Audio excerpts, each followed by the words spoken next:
En una ocasión, y esto es una historia ficticia, pero en una ocasión, una persona quedó varado en una isla. Era una persona cristiana, por alguna razón de viajes, y naufragó y quedó varado en esa isla y duró varios años ahí, viviendo solo, aislado del resto de la humanidad. Y en varios años más adelante, este individuo es descubierto por unos rescatistas, y cuando los rescatistas llegan, pues están indagando cómo él pudo sobrevivir a las condiciones adversas del tiempo y a las condiciones adversas de la isla en la que él se encontraba. Y bueno, él comenzó a explicarle las cosas que había desarrollado, las habilidades que había desarrollado. Pero curiosamente ellos vieron que él había hecho 3 chozas. Y ellos no pudieron evitar preguntarle la razón de las 3 chozas, y él con mucho gusto dijo, bueno, esta que está a mi derecha es mi casa, ahí es que yo vivo. Fue la primera que hice porque obviamente necesitaba guarecerme del viento y de la lluvia y demás. Y le preguntaron, bueno, ¿y esta que está tú al centro? Él le dijo, bueno, esa es la iglesia a la que yo asisto, la iglesia en la que yo me congrego. Y entonces él lo dejó ahí, y se dieron cuenta que él no se refería a la tercera choza. Entonces ellos le dijeron, pero ¿y la tercera choza? Y así como con un poco de reserva, él dice, bueno, esa era la iglesia donde yo iba, pero yo he dejado de ir por asuntos de conciencia. Y bueno, la historia, aunque ficticia, ilustra una tendencia humana, incluso dentro de los cristianos, a dividirse con mucha facilidad o por cualquier cosa. En este caso, del caso de la ilustración, realmente era tanta la tendencia a la división que él mismo se dividió a sí mismo. Siendo una iglesia de un solo miembro y de un solo predicador, él no estuvo de acuerdo con la forma como la iglesia se estaba llevando a cabo, y pues él decidió plantar otra ahí y dejó la primera. Muchos de nosotros, el pueblo cristiano, ha sufrido por siglos de divisiones constantes, de tensiones constantes, de conflictos constantes, y muchos de los que nos observan nos preguntan qué es lo que pasa con el pueblo cristiano, por qué hay tanta división, por qué hay tantas diferencias, por qué hay tantas denominaciones. Y ciertamente hay muchas divisiones y denominaciones, aunque no todas las denominaciones distintas implican que pensamos totalmente diferente, o sea que no todo lo que se ve dividido está realmente dividido, pero ciertamente sí hay mucha división dentro de nosotros. Tenemos una tendencia natural a que cuando otro no piensa como yo pienso, yo me distancio, yo me resisto a tener una comunión cercana con esa persona o con esa congregación, incluso sea mi propia congregación. Puede ser mi propia congregación, y dentro de mi congregación yo decido no compartir o no invertirme completamente porque yo no estoy del todo de acuerdo con ciertas cosas. Y quiero aclarar desde el principio que este mensaje que aboga y propone que debemos estar unidos a pesar de la diversidad que hay entre nosotros, quiero aclarar que nosotros debemos estar unidos en cosas esenciales y básicas que no son negociables. El corazón de nuestra fe está claro en la palabra, muy, muy claro. Seguimos a Jesucristo como único redentor, como único mediador de nosotros hacia Dios Padre, el único creador que existe, que mandó a su Hijo a morir por nosotros, y su palabra nos ha revelado eso claramente. Pero fuera de ahí, y hay muchas otras cosas fundamentales, pero fuera de ahí esencialmente hay muchas otras cosas que no deberían ser motivo de división y motivo de fractura y motivo de conflicto entre nosotros. Y como les decía, esta ilustración presenta de manera muy sencilla y hasta jocosa algo que es una realidad entre nosotros. Y esa realidad de dividirnos y tirarnos y tener conflictos entre nosotros es mucho más común en iglesias como la IBI, que es una iglesia que ha estado creciendo por la gracia de Dios y donde muchos venimos de trasfondos distintos y tenemos entendimientos distintos y comprensiones distintas de un sinnúmero de cosas. El apóstol Pablo en los Efesios, este no es el texto que vamos a analizar hoy, pero solamente como referencia, hablándole a los Efesios, en el capítulo 4 dice lo siguiente, versículo 1, yo pues, prisionero del Señor, os ruego que viváis de una manera digna de la vocación con que habéis sido llamados, con toda humildad y mansedumbre, con paciencia, soportándoos unos a otros en amor, esforzándoos por preservar la unidad del Espíritu en el vínculo de la paz. Y me interesa resaltar de ese pasaje el llamado que Pablo hace, el mandato que Pablo le da a los Efesios, a hacer un esfuerzo por preservar la unidad del Espíritu en el vínculo de la paz. Fíjense primero que es un esfuerzo que hay que hacer. No es algo que viene de manera automática y natural en las iglesias.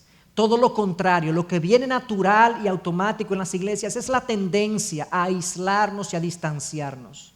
Pero hay algo por lo que hay que trabajar para que sea posible que a pesar de esta tentación a la división y a la diferencia, nosotros podamos unirnos en un mismo sentir. Primero, es un esfuerzo. Segundo, Pablo dice claramente que hay que preservar la unidad del Espíritu en el vínculo de la paz. Es decir, que mi esfuerzo debe ser por preservar algo que ya el Espíritu ha puesto entre nosotros. De manera espiritual, al recibir a Cristo en nuestros corazones, al ser hijos de Dios y tener en nosotros el Espíritu Santo, hay un vínculo común entre nosotros. Algo muy fuerte que nos vincula, que está ahí presente. Por lo tanto, mi esfuerzo debe ser por preservar algo que ya el Espíritu ha hecho. Ya el Espíritu ha puesto entre nosotros un deseo de estar juntos, un deseo de caminar juntos, pero nuestras tendencias pecaminosas todavía nos siguen dividiendo. Entonces este esfuerzo por preservar la unidad debe ser algo diligente, debe ser algo que lo procuremos cada día, que lo procuremos como cuerpo, como iglesia, de tal forma que podamos reflejar la unidad por la que Cristo oró en Juan 17, que seamos uno, como Cristo y el Padre son uno. Entonces, Hechos 15, que vamos a estudiar en el día de hoy, nos enseña, nos instruye en cómo una iglesia puede, a pesar de las diferencias, estar unida.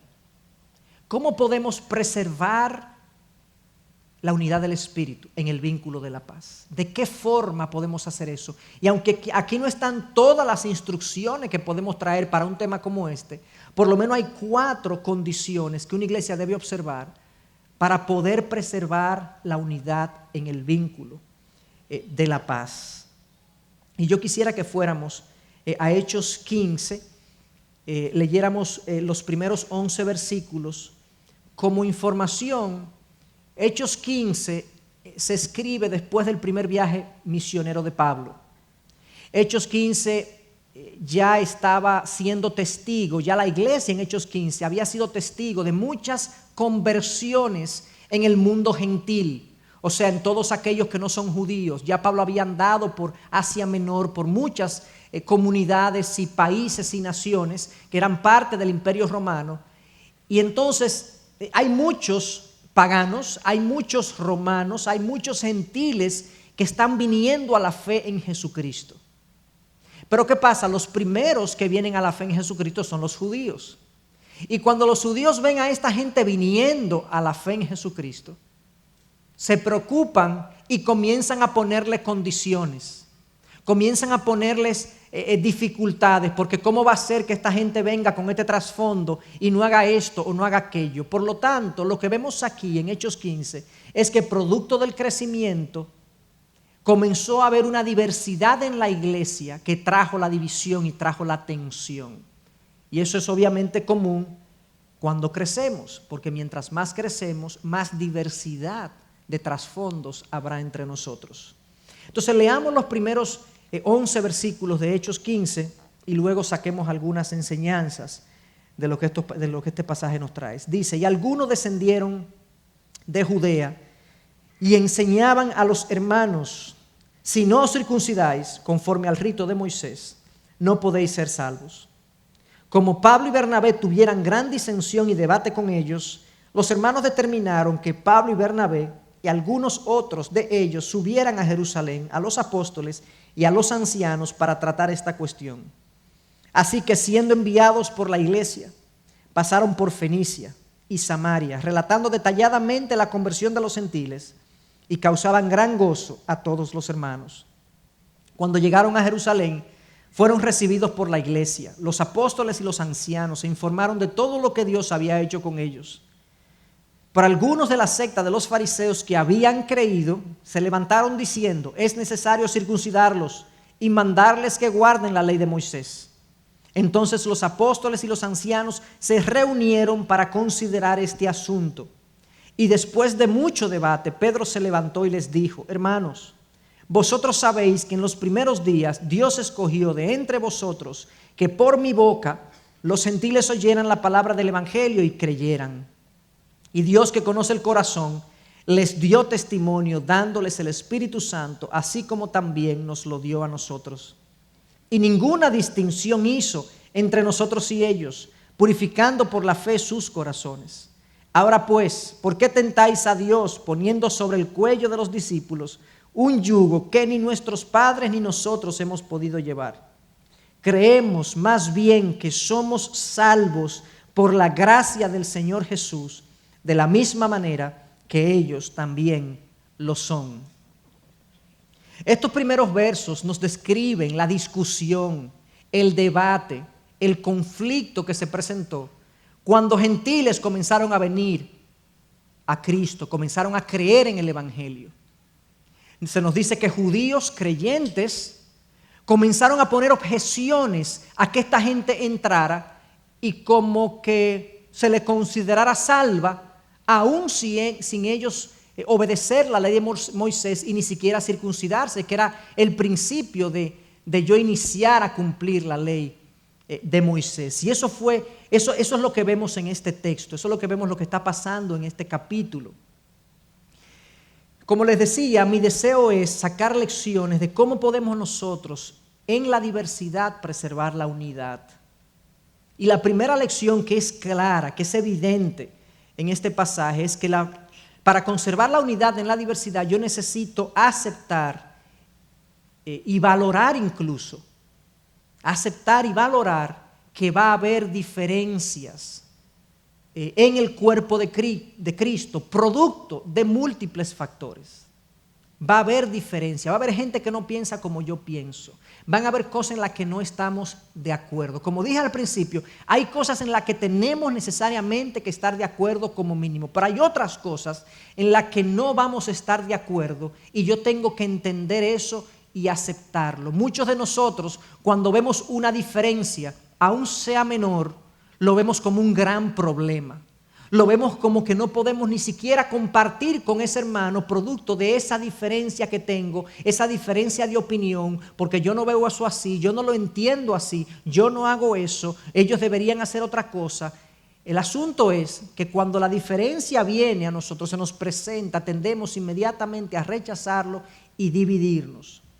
Y si nosotros vamos a crecer de manera sana, nosotros tenemos que entender que en un grupo como este, aquí cada cabeza es un mundo. Y usted va a ver cosas en mi vida y yo voy a ver cosas en su vida que cuando uno la ve de cerca uno dice, bueno, no estoy hablando de cosas pecaminosas que son claras en la palabra.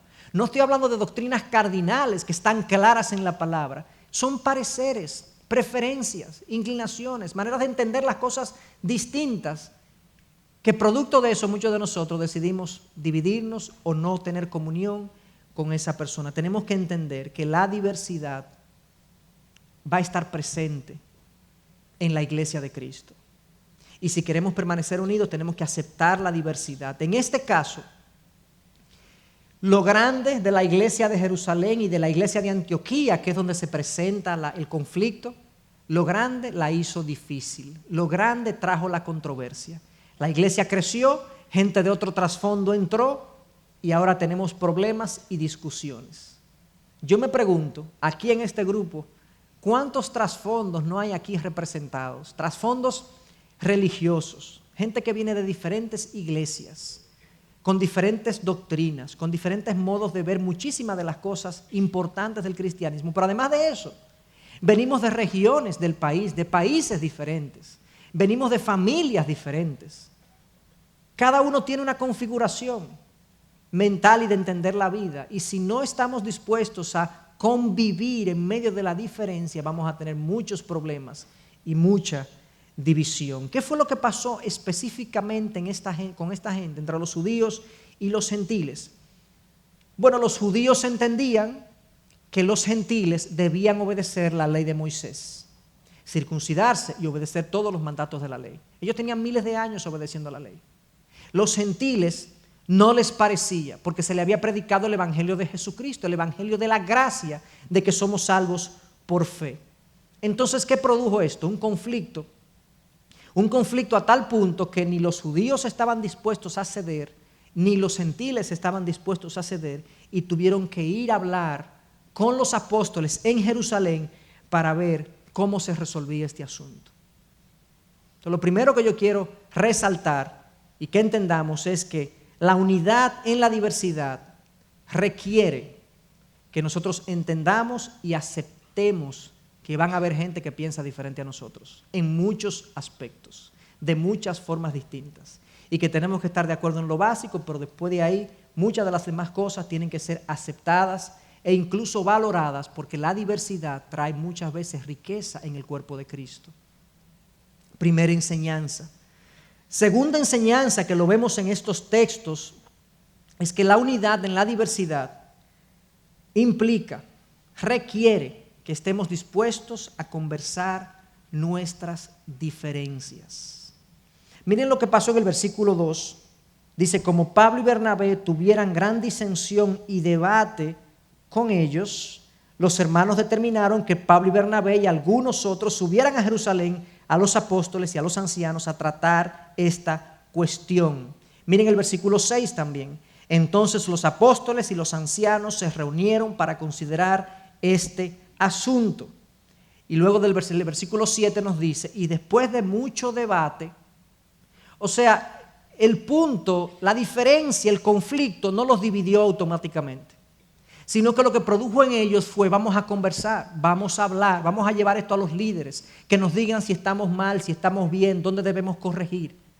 Ellos no quisieron dividirse, no lo hicieron desde el principio, sino que sugirieron hablar y conversar. Este no era un viaje sencillo, ir a Jerusalén, desde Antioquía a Jerusalén, no era un viaje sencillo. O sea que ellos están verdaderamente haciendo un esfuerzo por mantener el vínculo, la unidad, como decía Pablo en Efesios 4, de mantener la unidad de la iglesia. Vamos a esforzarnos por mantener. ¿A dónde tenemos que ir a conversar esto? Vamos a hablar esto, vamos a llevarlo a los apóstoles, vamos a entender nuestras posiciones, a presentar nuestros argumentos y a entender lo que el otro tiene que decir. Y definitivamente, como vamos a ver más adelante, esto produjo sus beneficios y sus bendiciones. Una de las grandes dificultades que nosotros tenemos en conversar nuestras diferencias es que nosotros no sabemos escuchar. A veces no estamos tan abiertos a considerar que quizás el otro tiene razón. Quizás yo estoy equivocado. Y a veces ya yo me he dado cuenta de que yo estoy equivocado, pero aún así yo no cedo mi posición porque hay un asunto de orgullo personal ya involucrado.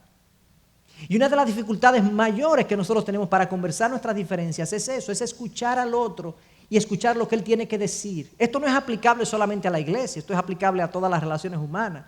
Pero qué difícil se nos hace escuchar lo que el otro tiene que decir. A veces el otro me está argumentando y ya yo estoy pensando, yo no estoy razonando lo que él está diciendo.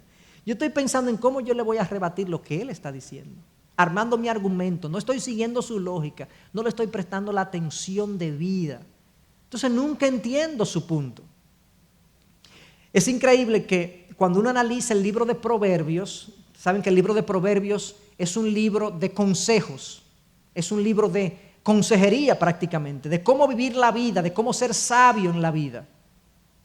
Y el consejo más frecuente, si usted lo lee de principio a fin, de Proverbios 1 a Proverbios 31, hay un consejo que es el que más se menciona y se repite, y es: déjate enseñar, escucha, acepta la corrección, no te apoyes en tu propia prudencia. ¿Quién no conoce el Proverbios 3:5, ¿no? Que dice: fíate de Jehová de todo tu corazón y no te apoyes en tu propia prudencia, no creas que te las sabes todas, no te las sabes todas.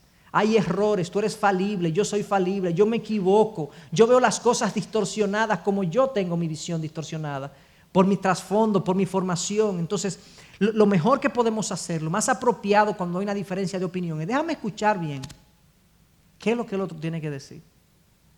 Hermano, muchas veces, con frecuencia, nos oponemos a alguien o a algo sin conocer profundamente lo que esa posición implica, lo que ese parecer implica. Pero yo me opongo porque yo tengo uno diferente, pero yo no conozco profundamente el otro. No me dejo enseñar, no escucho, no atiendo. Y esto es, obviamente, como les dije, en el libro de Proverbios es el consejo que más se menciona: déjate enseñar, escucha, acepta la corrección. De hecho, si vemos que el libro de Proverbios es un libro para alcanzar sabiduría, que lo es un libro para ser sabio, lo que yo estoy diciendo es que una de las condiciones para ser sabio es aceptar la corrección, y muchas veces aceptar que estoy equivocado, escuchar al otro, escuchar su parecer, su punto de vista. Eso lo vemos muy presente en este texto de Hechos 15. Ellos quieren debatir, quieren hablar, quieren llegar a un entendimiento, a un acuerdo. En una ocasión, una persona, y esto es una historia real, no es ficticia como la del principio, un periodista va a un hospital psiquiátrico, a un manicomio, a ver cómo está manejándose, ver qué sucede ahí, qué ocurre, y está entrevistando a algunos de los guardias. Y en un momento dado, cuando los internos están almorzando, en un momento dado, y están haciendo ciertas cosas, el periodista se sorprende de que, habiendo más de 150 internos, hay 3 guardias de seguridad, solamente para cuidar esos 150 internos. Y él se sorprende y le llama la atención y le pregunta a uno de los guardias: ¿a ustedes no le da temor que en algún momento esta gente se amotine, se una y pues los ataque, les agreda? Y es una preocupación válida. Yo le hubiese preguntado lo mismo, honestamente. Pero la respuesta del guardia fue rápida y natural. Le dijo: no, los locos nunca se ponen de acuerdo.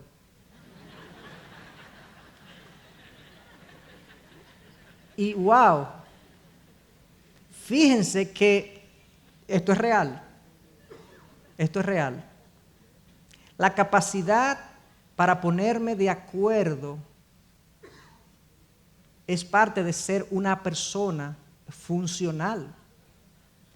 El que tiene problemas mentales no es capaz de llegar a acuerdos, de acordar cosas, de decidir conjuntamente. Entonces, cuando nosotros como cristianos nos encerramos en nuestras posiciones y nuestras maneras de ver las cosas y no damos ni siquiera la más mínima posibilidad de consideración de mi posición, me estoy comportando, no voy a decir como un loco, no lo voy a decir, disfuncionalmente. Hay algo de demencia en la desunión. ¿Qué cosa, Hay algo de demencia en mi incapacidad para yo. Vamos a hablar.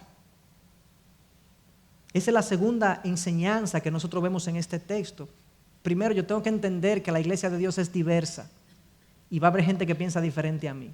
Por lo tanto, yo tengo que desarrollar esa capacidad de poder conversar y hablar y discutir y ver los puntos de vista distintos y dispares que hay.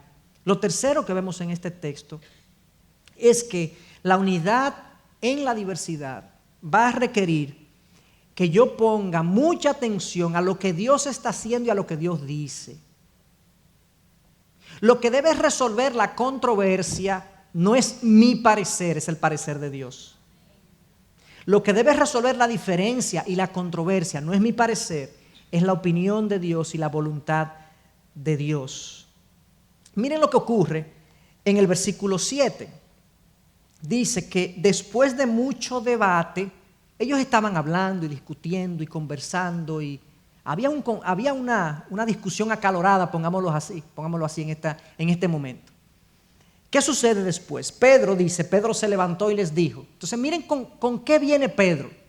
Miren qué es lo que Pedro les plantea a esta gente. Hermanos, en el versículo 7, vosotros sabéis que en los primeros días Dios escogió de entre vosotros que por mi boca los gentiles oyeran la palabra del evangelio y creyeran. Y Dios, que conoce el corazón, les dio testimonio, dándoles el Espíritu Santo, así como también nos lo dio a nosotros. Y ninguna distinción hizo entre nosotros y ellos, purificando por la fe sus corazones.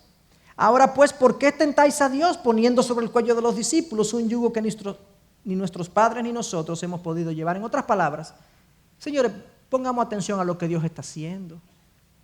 Es verdad, quizás no estamos de acuerdo con algunas cosas, pero veamos si Dios está trabajando ahí, si hay evidencias de la obra de Dios en las vidas de estos hermanos. Porque no es mi parecer el importante, es el parecer de Dios. Entonces Pedro les dice, esto es importante. Fíjense, Pedro, esta no es la primera controversia que tiene con relación a esto. Ya Pedro en Hechos 10 había ido a la casa de Cornelio, un romano, un gentil, había entrado en su casa, había compartido con ellos y se nos dice en Hechos 10 que Cornelio y toda su familia confió en el Señor Jesucristo, puso su fe en Cristo y todos fueron convertidos en esa casa. Pero cuando Pedro vuelve a Jerusalén, ay, ¿para qué fue eso? Pedro, supimos que tú estabas en casa de un gentil, comiendo, compartiendo con ellos. Eso la ley nuestra lo prohíbe. Eran gente que estaba todavía, eran cristianos, pero que pensaban que la ley de Dios, la ley de Moisés debía ser cumplida todavía, observada en su cabalidad. Y en esa situación Pedro les relata, no, es que ustedes no saben, o sea, yo tampoco entendía esto, yo tuve una revelación, Dios fue que me llevó a ese lugar, yo vi lo que Dios está haciendo en ellos, Dios le dio su Espíritu Santo, muchos de ellos tuvieron manifestaciones espirituales, yo soy un testigo igual que ustedes, Dios está haciendo algo en ellos que nosotros no entendemos bien, pero lo está haciendo. Ese fue el testimonio de Pedro en Hechos 10 y 11. Y miren qué pasa en 11, 18, ya al final de esa conversación. Dice, y al oír esto, se calmaron y glorificaron a Dios, diciendo, así que también a los gentiles ha concedido Dios el arrepentimiento que conduce a la vida. ¡Wow! Ellos estaban cambiando su manera de pensar. O sea, ellos pensaban que los gentiles no eran parte del plan de Dios. Pero ahora lo que Dios está haciendo, la obra que Dios está haciendo, me dice a mí que yo estoy mal. Fíjense entonces cómo nosotros cambiamos nuestra manera de pensar y podemos unirnos cuando nos ponemos a ver lo que Dios está haciendo y vemos la gracia de Dios actuando en la vida de una persona. Y es verdad, tiene esto y tiene aquello, pero oye, es que ese individuo está dando fruto. Tenemos que ser cuidadosos entonces cuando tomamos una decisión de dividirnos o separarnos por cualquier razón. Entonces, a pesar de que Pedro ya había hablado de esto en Hechos 11, y había dicho, no, los gentiles son parte del plan de Dios y demás, todavía había algunos hermanos en Hechos 15 que no estaban de acuerdo con este parecer, que entendían que la ley de Moisés debía ser observada. Y aquí hay algo interesante que es como un paréntesis dentro de mi mensaje.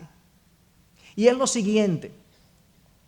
A la mente judía, una mente que había sido educada en la ley de Dios, en que para ser salvo había que cumplir la ley, eso es lo que ellos entendían. Nosotros sabemos que desde el pasado Dios anunció que es por fe. Abraham dice que creyó y su fe le fue contada por justicia. Sabemos que siempre ha sido por fe, pero los judíos entendían que no era por fe, que era por obras. Que era por obras. Entonces, en este caso, Pedro les dice, Dios le dio a los gentiles el arrepentimiento para la vida. Dios le dio el Espíritu Santo. ¿Cómo podemos discriminar? Y ellos decían, no, es que no puede ser. No puede ser. Es que no puede ser que la salvación sea así, un regalo. una gracia, un don, que la gente cree, pone su confianza en Cristo y es salva. No puede ser. Y esa es una de las resistencias más comunes que yo he encontrado en mucha gente. Hay mucha gente que está convencida que la salvación por fe en Cristo, eso no puede ser. Cuando uno predica, ¿no?, que no es por obra, para que yo lo he hecho en múltiples ocasiones, y en múltiples ocasiones la gente como que, o sea, que tú pones tu fe en Cristo, esa es la respuesta. O sea, que tú pones tu fe en Cristo, te arrepientes y ya tú haces lo que tú quieras. No. Hay una resistencia humana para entender, Señor, la salvación es un don, es un regalo. ¿Cómo yo lo recibo? Por medio de la fe. Claramente el versículo 11, que es el versículo central de toda esta controversia, creemos más bien que somos salvos por la gracia del Señor Jesús, de la misma manera que ellos también lo son. No es por el cumplimiento de la ley, no es por obedecer una serie de mandatos, es por poner mi fe en que Cristo me limpió de pecado, en que Él pagó la culpa que pesaba sobre mí, que eliminó y borró los pecados que yo había cometido frente a Dios. Y ahora, entonces yo vivo como yo quiera. No, uno no vive como uno quiera ahora. Ahora uno vive sometido al Dios que le salvó, al Dios que le regaló la vida eterna. Ahora es diferente. Y no solamente eso, que ahora yo tengo a través del Espíritu Santo el deseo de obedecer a Dios. No para ser salvo, pero porque me salvó. Entonces, ¿qué yo tengo que hacer? Arrepentirnos. Tenemos que arrepentirnos de nuestros pecados. Y mucha gente, bueno, está bien, yo lo voy a considerar, pero yo tengo que arreglar ciertas cosas. No, ven que Él arregla las cosas. No, yo tengo primero que limpiarme de ciertas. No, ven que Él te limpia. No, yo tengo que disfrutar un poquito más mi vida. Tengo que gozar un chin más. No, ven que en Él hay gozo. Ven que en Él hay gozo. Hay limpieza, hay gozo en Él. Amén, amén, gloria a Dios. No seamos testarudos de no entender esto, que es un regalo. Es un regalo. Y yo entiendo, porque yo estuve ahí. Es inexplicable, humanamente hablando, cómo un Dios no me exige nada y me lo da todo. Me exige que me humille ante Él y me arrepienta y acepte el regalo de la salvación. Esto es lo primero que Pedro dice. Fíjense que la unidad en la diversidad va a requerir que nos fijemos en lo que Dios está haciendo en la vida del otro. Luego viene Pablo y Bernabé en el versículo 12. Miren lo que dice Pablo y Bernabé en el versículo 12. Toda la multitud hizo silencio y escuchaban a Bernabé y a Pablo, que relataban las señales y prodigios que Dios había hecho entre los gentiles por medio de ellos. O sea, una vez más, déjenme contarles lo que Dios está haciendo, para que no juzguemos a esta gente incorrectamente. Miren lo que Dios está haciendo en medio de ellos. Y un poquito más abajo viene Jacobo, en el versículo 13. Jacobo es Santiago, el hermano de Jesús, el hermano de carne de Jesús. Cuando terminaron de hablar, Jacobo respondió diciendo: escuchadme, hermanos. Simón ha relatado cómo Dios al principio tuvo a bien tomar de entre los gentiles un pueblo para su nombre. Ya Simón lo dijo, Simón dio testimonio de esto, pero miren lo que agrega Jacobo, que es muy importante. Y con esto concuerdan las palabras de los profetas. Y ahí relata a Amós, el profeta Amós. En otras palabras, no solamente la experiencia de lo que Dios está haciendo debe convencernos a nosotros de unirnos a los hermanos, lo que Dios está haciendo, la experiencia, sino si esa experiencia es consistente con lo que la palabra dice. Textualmente, y si con esto concuerdan las palabras. Esto no es algo que no fue avisado, esto fue algo avisado, que Dios iba a llegar a los gentiles. Esto está en la Escritura. No tenemos que inventar las cosas y decir, bueno, imagínate, eso no tiene precedente en la palabra. Hay precedente para lo que Dios hace, porque Dios es consistente con su palabra. La unidad y la diversidad requiere entonces que estemos atentos a lo que Dios está haciendo y lo que Dios está diciendo por medio de su palabra, y que yo pueda discernir si esto es de Dios. Esa diferencia que yo tengo contigo, espérate, ¿cuál es la verdad? La verdad es lo que Dios ha dicho y lo que Él está haciendo, no lo que yo crea. Porque ustedes saben, y yo sé, ¿verdad? Dios puede tener una diferencia doctrinal conmigo. ¿Están de acuerdo con eso, verdad? Quizá Él piensa algo diferente. Y yo tengo que someterme a su criterio más que hacerlo a Él someterse al mío. Entonces, la unidad en la diversidad va a requerir que yo entienda que hay diversidad, que yo la debo aceptar. La unidad en la diversidad va a requerir que yo hable con el otro, que yo entienda su posición. Y entonces, en ese hablar y en ese debatir, mis argumentos deben ser: ¿qué ha dicho Dios? ¿Y qué está haciendo Dios? Eso es sano, porque eso nos lleva no a tu punto y a mi punto, sino al punto de Dios. Y al final el Señor es nuestro vínculo. Es el vínculo que nos une, es el Espíritu en nosotros. La unidad del Espíritu en el vínculo de la paz, dice Efesios 4. Por último, la unidad en la diversidad va a requerir que estemos dispuestos a ceder en aquellas posiciones que podamos ceder. Quiero hacer esa salvedad, esa aclaración, porque hay algunas posiciones, como les dije, hay cosas básicas en las que no podemos ceder. Los discípulos no cedieron en el Evangelio de Jesucristo. Versículo 11 del capítulo 15. Creemos más bien que somos salvos por la gracia del Señor Jesús, de la misma manera que ellos también lo son. Esa declaración es inamovible, innegociable.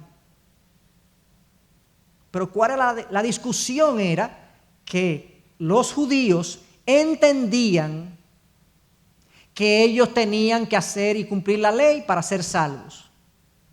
Esta discusión, este debate determinó que no es necesario cumplir la ley. Somos salvos por gracia a través de la fe en el Señor Jesucristo. ¿Está claro? Ahora ellos pasan a hablar de las cosas que son negociables. Eso no es negociable. Ellos pasan a hablar de las cosas que son negociables. Fíjense cuál fue la conclusión en el versículo 19 y 20. Esto es Jacobo hablando, concluyendo. Dice: por tanto, yo opino, después de haber debatido, visto la palabra y demás, yo opino que no molestemos a los que de entre los gentiles se convierten a Dios. No le pongamos este yugo de la ley. Está claro que la ley es buena, pero no es necesaria para salvación. Hay muchas cosas de la ley que hay que obedecer, pero no para salvación. Y eso es lo que Santiago o Jacobo dice claramente: no los molestemos con este tema de la circuncisión, porque eso no es necesario para salvación. En otras palabras, se le dijo a los judíos, cedan. Yo me imagino que los judíos, si se les dijo eso primero a ellos, dijeron: ah, sí, ok, nosotros, ¿verdad? Nosotros tenemos que ceder. Nosotros somos el pueblo de Dios. ¿Y por qué nosotros tenemos que ceder? Y ellos no ceden. Y miren la sabiduría entonces de Dios. Versículo 20. Sino que les escribamos que se abstengan de cosas contaminadas por los ídolos, de fornicación, de lo estrangulado y de sangre. Judíos, cedan. Yo me imagino los gentiles. Ganamos. No, espérense, gentiles. Ustedes tienen que también someterse a ciertas cosas por amor a sus hermanos judíos. Porque para ellos esto es importante. Hay cosas, hermanos, en nuestra vida que nosotros tenemos el permiso de Dios para hacer. No son pecaminosas en sí mismas. Y algunas de mis expresiones están siendo un poco generales, pero tienen múltiples aplicaciones. Pero uno decide no hacerlas por amor al hermano, que entiende que no se deben hacer. En 1 Corintios hay un ejemplo extraordinario de esa disposición a ceder por amor al hermano. En un momento dado a Pablo se le pregunta: Pablo, ¿podemos comer carne sacrificada a los ídolos? Era una carne que se vendía en el mercado y que provenía de los templos paganos. Los templos paganos sacrificaban animales, corderos, vacas y demás. Y cuando sobraba la carne, ellos la vendían en el mercado a buen precio y los cristianos la estaban comprando. Entonces habían hermanos que entendían que no podían comprar esa carne, que nadie, ningún cristiano debía comprar esa carne, porque esa carne está sacrificada a los ídolos. Pablo dice claramente, esa carne no le hace nada a nadie. Claramente lo dice. No le hace nada a nadie. Y agrega, pero si tu hermano cree, convencido en su conciencia de que eso es pecaminoso y no se debería hacer, por amor de tu hermano no lo hagas. Entonces, hermano, esto es un criterio importante para muchas decisiones en nuestra vida. Hay cosas que nosotros vamos a decidir no hacer, no porque son pecados, sino porque la mejor manera de amar a mi hermano, que está en otro nivel de entendimiento, que ve las cosas de manera diferente, y como yo entiendo que la iglesia es diversa y cada cabeza es un mundo, hay cosas a las que yo me voy a ajustar. No todo, porque viviría yo siendo un pelele de los demás, pero hay cosas que voy a ser sensible, porque es tan importante en el entendimiento de esa persona que prefiero no serle piedra de tropiezo. Y eso fue lo que pasó. Aquí ahora, el concilio de Jerusalén, Hechos 15, concluye con que judíos cedan, gentiles cedan. No vamos a ceder en el evangelio de Jesucristo, porque somos salvos por fe, por gracia, a través de la fe en Jesucristo, está claro. Pero esto no es importante y esto no es importante. Y fíjense cómo esta gente, a partir de ahí, si seguimos leyendo, no voy a leer todo el texto, se dice que se mandaron cartas a las iglesias de los gentiles diciendo, informándole de este acuerdo entre gentiles y judíos, donde entonces estamos de acuerdo en cómo vamos a manejar las cosas. Esto fue un capítulo clave para la continuación del evangelio de Cristo en ese momento. Yo me imagino, no me lo imagino, pero ¿qué hubiese sido de la iglesia primitiva si en este punto, en Hechos 15, los judíos dicen, no, pues nosotros no vamos a compartir con los gentiles, y los gentiles dicen, pues nosotros no vamos a compartir con los judíos tampoco? Y se divide la iglesia en su mismo nacimiento. Dios no lo permitió. Dios no lo permitió porque Él entendía que la unidad en este caso era importante para mantener la fuerza y el empuje que la iglesia venía teniendo. Y gracias al Señor esta gente pudo acordar cómo iban a manejar las cosas en este conflicto. Nosotros tenemos mucho que aprender de este suceso.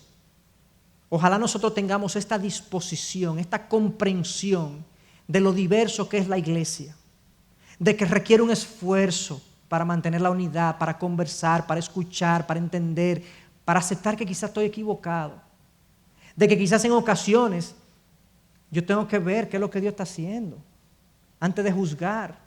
Tengo que analizar su palabra y no fijar mi posición sin haber estudiado el punto bíblicamente. Y por último, cuando me doy cuenta que mi posición es cedible, que puedo ceder en algo, ceder en aras de la unidad, para beneficio del cuerpo de Cristo, para la gloria de su nombre y para que seamos un fiel reflejo de lo que Dios es. Así que es mi sentir, es mi deseo, nuestra oración, que el Señor nos ayude a tener sabiduría para poder manejar lo que nosotros estamos presenciando, al menos en la IBI y otras iglesias también, pero me refiero a nosotros, que es nuestra iglesia. Mucha gente de diferentes trasfondos, de diferentes lugares, y tenemos que ser sabios en fijar los pilares que son inamovibles y conversar todo lo que es movible, por amor mutuo, para que sea una comunidad de gracia y de verdad al mismo tiempo. Que el Señor sea con nosotros.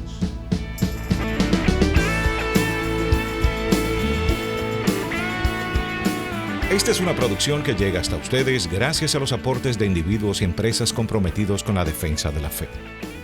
Para más información, preguntas y comentarios, visite nuestra página de internet www.integridadisabiduría.org. En esta página encontrará información sobre la producción de este y otros recursos que ponemos a su disposición, como también las formas en las que usted puede contribuir con la producción de programas como estos. Les invitamos nuevamente a visitar nuestra página de internet www.integridadisabiduría.org. Será hasta la próxima, cuando nos reencontremos en su palabra.